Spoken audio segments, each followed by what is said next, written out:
As we examine elements of modernism, please keep in mind that modernism is not just a theory of examining literature.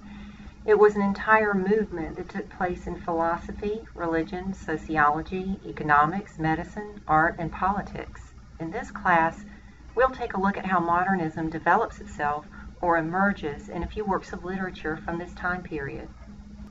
But let's first begin with the question of when the modern world began, because it's up to some debate.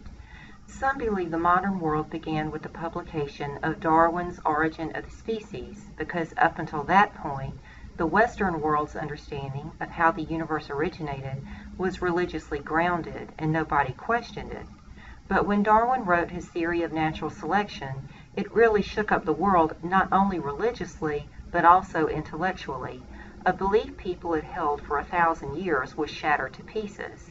Then there are others who believe the modern world began with the Industrial Revolution, which began at the end of the 18th century and spanned into the first half of the 19th century. The reason people believe that is with the advent of industrialization, the process by which people made a living completely changed. Society went from a primarily agrarian way of living to more of an urban industrial way of living. People who had been making their living on the land moved away from that lifestyle to urban areas that became more populated and crowded, more mechanized, more polluted, and more stressful. The concept of industry coincided with the concept of modernity. However, many other scholars believe that the modern world began with World War I. In fact, if you look at various sources about modernism, you'll find the modernism timeline varies from source to source, with some saying it began as late as 1914. If you look up the term modernism in an encyclopedia or other historical or literary source, you'll find many sources saying that it was an aesthetic and philosophical movement taking place between the two world wars. Some scholars say it extended into the 1950s, so we're talking about a pretty nebulous concept when we refer to the concept of modernism. Just as uncertain as the timeline is the set of characteristics indicative of the modernist movement. Many sources explain that the mood and thought process is characterized by despair, disillusionment, and psychological effects of the war and its devastation. You'll see in writing, artwork, and architecture lots of darkness, dreariness, lots of questions, as indicated in this work of art in the background. At the same time, during this period, we saw a sense of hope and a mood of experimentation and exploration.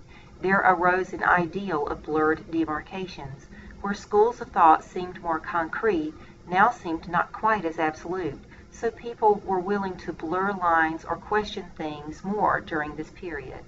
So during the modernist movement, we saw a recognition that the world was not as concretely defined as it used to be. What people once agreed was absolute suddenly came up for question or analysis or inspection. One good example of that is the theory of evolution. Whereas Western society once perceived the Old Testament account of the world's creation as absolute, suddenly became muddier and more nebulous. People began to question where we actually came from. Along with that mode of thought was the development of experimental forms of expression, more progressive modes of thinking, which of course became very controversial and in some respects remain controversial today. But if you think about it, the modernist movement saw some defining moments in Western society. Child labor was outlawed. Although women had fought for enfranchisement for years, we saw the women's movement take off between the two world wars, and in 1920, American women won the right to vote. We also saw in this period a reconsideration of biblical texts. Before the modernist movement, we saw emphasis on the transcendence of God, meaning that God existed independent of the physical universe, beyond it. But during modernism, we saw emphasis on immanence of God, meaning that God is present with man in the physical world.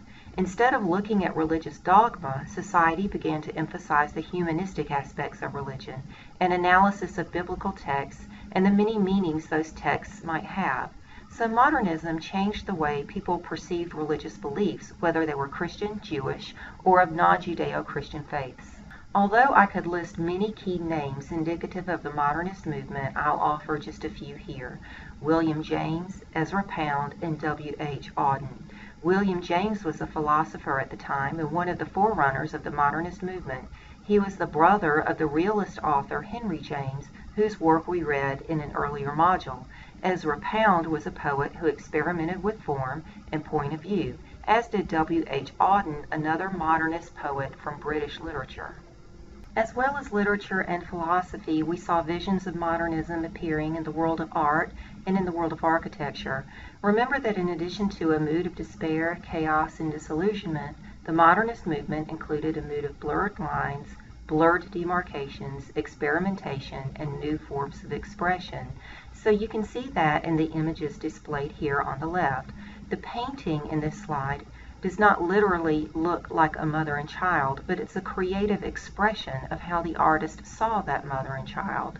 The Frank Lloyd Wright architectural design on the left blends both the structural and the natural, thereby blurring demarcations and experimenting with form. We saw similar freedom of expression in fashion and music. But these different examples of modernism occurred in literary form as well. Because we had freedom of expression, we saw new forms of literature emerge. Long works of poetry, which, by the way, Ezra Pound was famous for, as well as T.S. Eliot, who was famous for his poem The Wasteland, which is pages and pages long, is something the world hadn't seen written poetically in more than a century. Free verse became popular during this time. Stream of consciousness became popular. We saw that in James Joyce's writing, Virginia Woolf's, and William Faulkner's. Also, literature showed more specificity and point of view. Instead of taking a more omniscient approach in prose, we saw more first person, more elements of a character's psychological framework. If a book was written in the third person, it was often written in third person limited, so that the reader read a he, she, it point of view, but only through the lens of one character. Subject matter was more personal. Characters could be more desperate or more confused. All of those details are elements of the modernist movement. We also see the recognition of popular medical and psychological theories reflected in works of literature. For instance, Sigmund Freud's theory emerged during the modernistic period, and we see references to Freudianism in literature. In fact, psychoanalytical criticism is a direct outcome of the popularity of Freud's psychoanalysis. There's a recognition that the human psyche is worth exploring not only in art but in literature. There's also acknowledgement of medicine as a science and a theoretical field. In addition to recognizing those aspects of psychology and medicine, there also emerges a sense of meaninglessness in life and art. So a couple of modernist works you might have already read is Charlotte Perkins Gilman's The Yellow Wallpaper, which is very often anthologized in literature textbooks, as well as the works of D.H. Lawrence. Many students are familiar with his short story, The Rocking Horse Winter. Both of those works include elements of hope and despair, and they experiment with point of view as each story is told through the lens of one character. Each story includes details showing that the human psyche is worth exploring as it reveals how a character deteriorates psychologically in times of stress. So as you're reading the assigned works in this module, look for those elements of modernism, but also remember that these characteristics come from a larger conceptual framework, religion, economics, politics, and art, and not just a mode of analyzing or writing literature.